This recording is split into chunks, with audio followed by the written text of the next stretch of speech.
5. Some qualities of Chinese poetry. Free verse, imagism, every poem a picture and every picture a poem, sentimentality, perfection of form. It is impossible to judge Chinese poetry from Li alone. To feel it, which is better than judging, one must surrender himself unhurriedly to many Chinese poets and to the unique methods of their poetry. Certain subtle qualities of it are hidden from us in translation. We do not see the picturesque written characters, each a monosyllable, and yet expressing a complex idea. We do not see the lines running from top to bottom and from right to left. We do not catch the meter and the rhyme, which adhere with proud rigidity to ancient precedents and laws. We do not hear the tones, the flats and sharps, that give a beat to Chinese verse. At least half the art of the Far Eastern poet is lost when he is read by what we should call a foreigner. In the original, a Chinese poem is at its best a form as polished and precious as a hawthorn vase. To us it is only a bit of deceptively free or imagist verse, half-caught and weakly rendered by some earnest but alien mind. What we do see is, above all, brevity. We are apt to think these poems too slight, and feel an unreal disappointment at missing the majesty and boredom of Milton and Homer.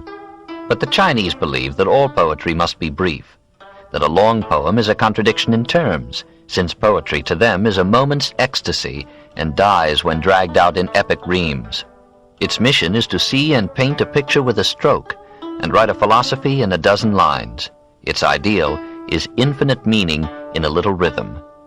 Since pictures are of the essence of poetry, and the essence of Chinese writing is pictography, the written language of China is spontaneously poetic.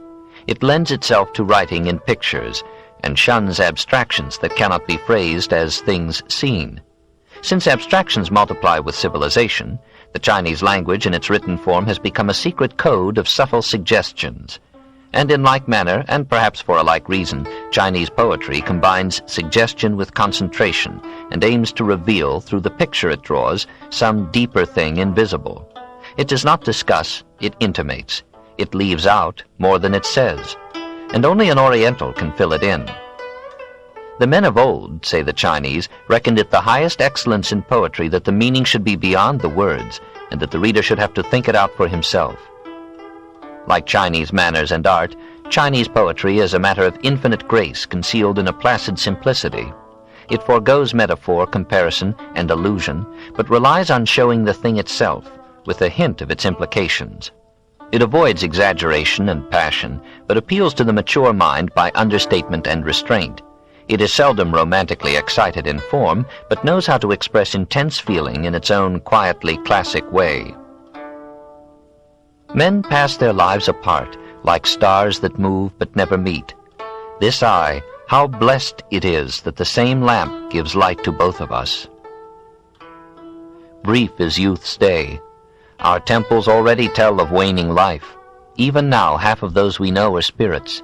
I am moved in the depths of my soul.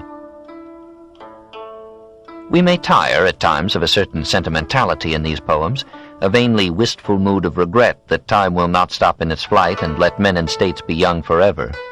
We perceive that the civilization of China was already old and weary in the days of Ming Huang, and that its poets, like the artists of the Orient in general, were fond of repeating old themes and of spending their artistry on flawless form.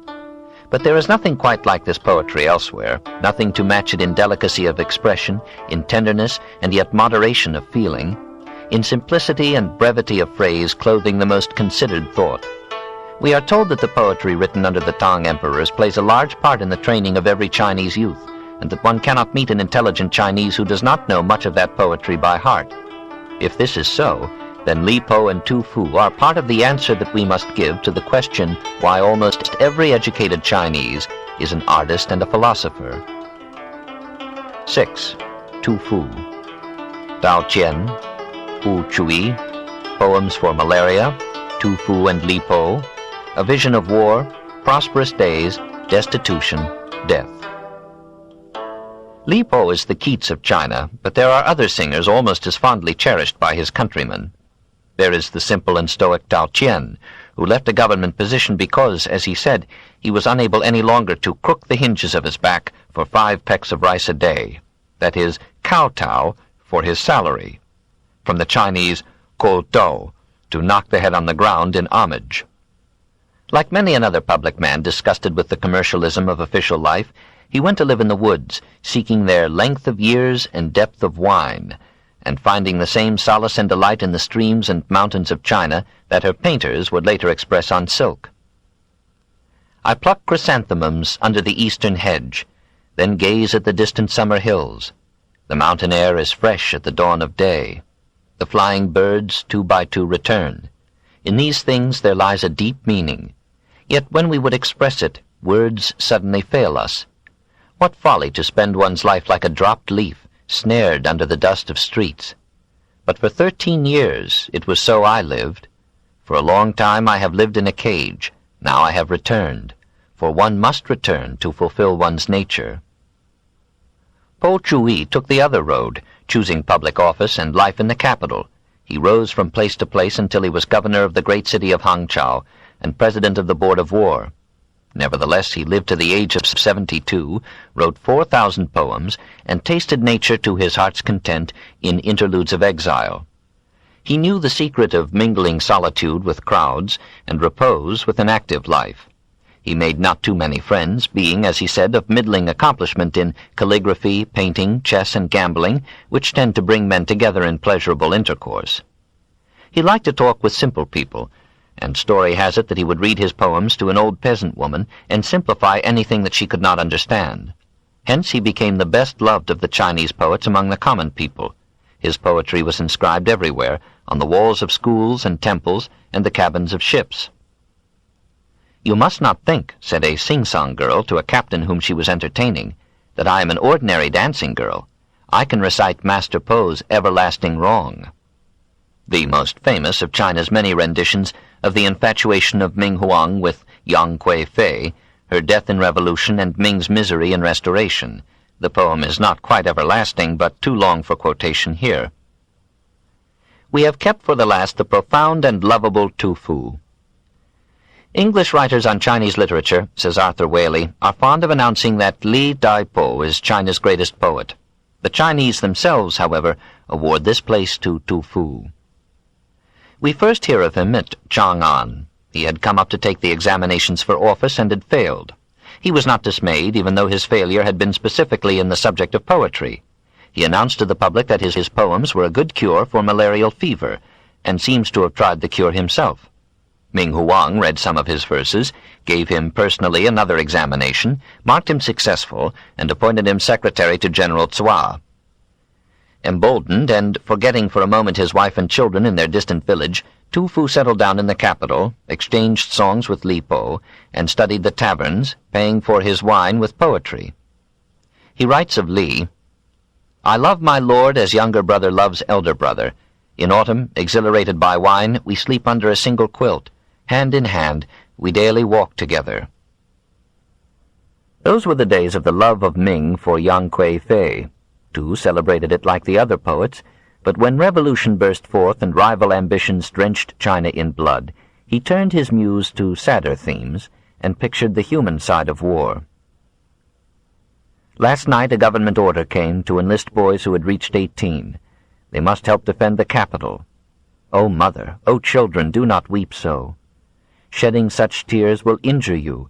When tears stop flowing, then bones come through. Nor heaven nor earth has compassion then. Do you know that in Shantung there are 200 counties turned to the desert forlorn? Thousands of villages, farms, covered only with bushes, the thorn. Men are slain like dogs, women driven like hens along. If I had only known how bad is the fate of boys, I would have had my children all girls. Boys are only born to be buried beneath tall grass. Still, the bones of the war dead of long ago are beside the blue sea when you pass. They are wildly white, and they lie exposed on the sand. Both the little young ghosts and the old ghosts gather here to cry in a band. When the rains sweep down in the autumn and winds that chill, their voices are loud, so loud that I learn how grief can kill. Birds make love in their dreams while they drift on the tide.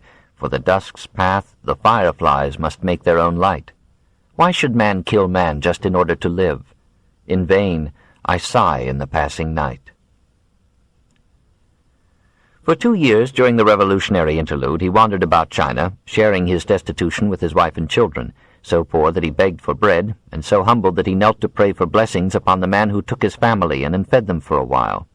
He was saved by the kindly General Yen Wu, who made him his secretary, put up with his moods and pranks, established him in a cottage by Washing Flower Stream, and required nothing more of him than that he should write poetry. A famous Chinese painting pictures the poet Tu Fu in the thatched cottage. It may be seen at the Metropolitan Museum of Art in New York.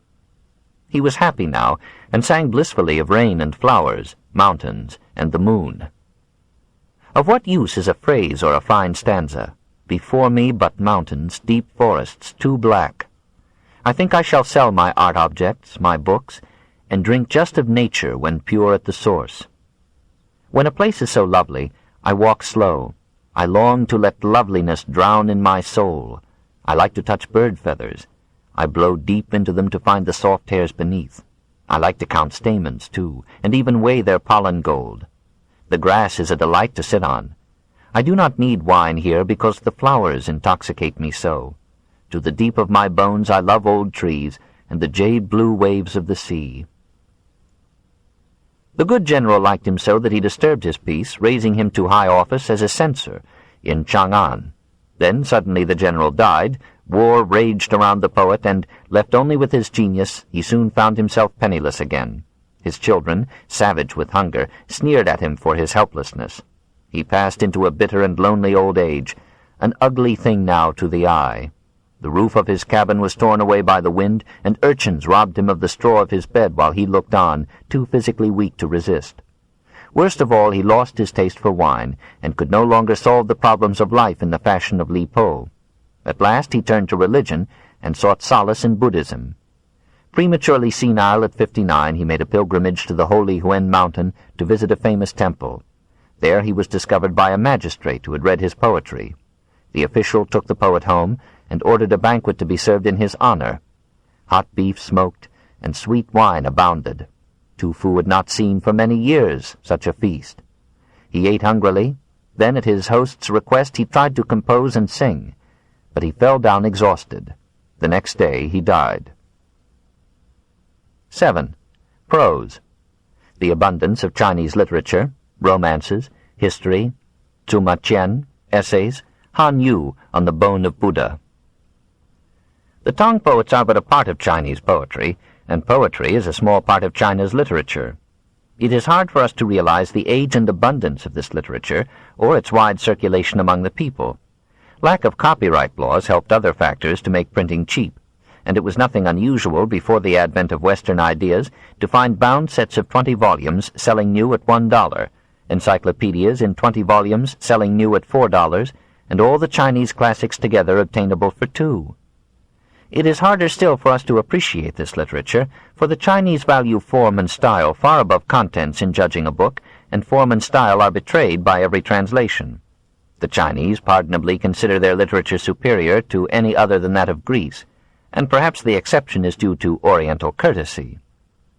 Fiction, through which Occidental authors most readily rise to fame, is not ranked as literature by the Chinese. It hardly existed in China before the Mongols brought it in, and even today the best of Chinese novels are classed by the literati as popular amusements, unworthy of mention in a history of Chinese letters. The simple folk of the cities do not mind these distinctions, but turn without prejudice from the songs of Po Chui and Li Po to the anonymous interminable romances that, like the theater, use the colloquial dialects of the people and bring back to them vividly the dramatic events of their historic past. For almost all the famous novels of China take the form of historical fiction. Few of them aim at realism, and fewer still attempt such psychological or social analysis as lift the Brothers Karamazov and The Magic Mountain, War and Peace and Les Miserables to the level of great literature. One of the earliest Chinese novels is the Shui Hu Chuan, or Tale of the Water Margins, composed by a bevy of authors in the 14th century. It has been well translated by Mrs. Pearl Buck under the title All Men Are Brothers, New York, 1933. One of the vastest is the Hung Lao Men, circa 1650, a 24-volume dream of the Red Chamber. One of the best is the Liao Chai Chi-I, circa 1660, or Strange Stories, much honored for the beauty and terseness of its style. The most famous is the San Kuo Chi Yen Yi, or Romance of the Three Kingdoms, a 1,200-page embellishment by Lo Kuan-chung, 1260 to 1341, of the wars and intrigues that followed the fall of the Han. Translated by C.H. Brewitt Taylor, 2 volumes, Shanghai, 1925. These expansive stories correspond to the picaresque novels of 18th-century Europe. Often, if one may report mere hearsay in these matters, they combine the jolly portrayal of character of Tom Jones with the lively narrative of Gil Blas. They are recommended to the reader's leisurely old age.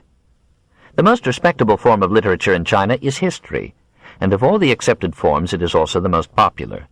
No other nation has had so many historians, certainly no other nation has written such extensive histories. Even the early courts had their official scribes, who chronicled the achievements of their sovereigns and the portents of the time. And this office of court historian, carried down to our own generation, has raised up in China a mass of historical literature unequaled in length or dullness anywhere else on the earth.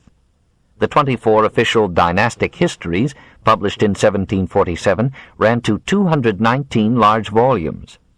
From the Shu Qing, or Book of History, so edifyingly Baudelarized by Confucius, and the Tso Chuan, a commentary written a century later to illustrate and vivify the Book of the Master, and the Annals of the Bamboo Books, found in the tomb of a king of Wei, historiography advanced rapidly in China until, in the 2nd century before Christ, it produced a chef-d'oeuvre in the historical record, painstakingly put together by Zuma Qian. Succeeding to his father as court astrologer, Zuma first reformed the calendar and then devoted his life to a task which his father had begun, of narrating the history of China from the first mythical dynasty to his own day. He had no penchant for beauty of style, but aimed merely to make his record complete. He divided his book into 5 parts. 1. Annals of the Emperors. 2. Chronological tables. 3. 8 chapters on rites, music, the pitch pipes, the calendar, astrology, imperial sacrifices, watercourses, and political economy. 4. Annals of the feudal nobles. And 5.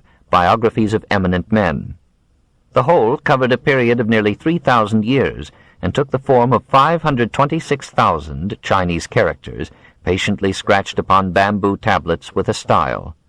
Then Zuma Qian, having given his life to his book, sent his volumes to his emperor and the world, with this modest preface.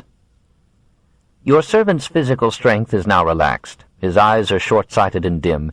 Of his teeth but a few remain.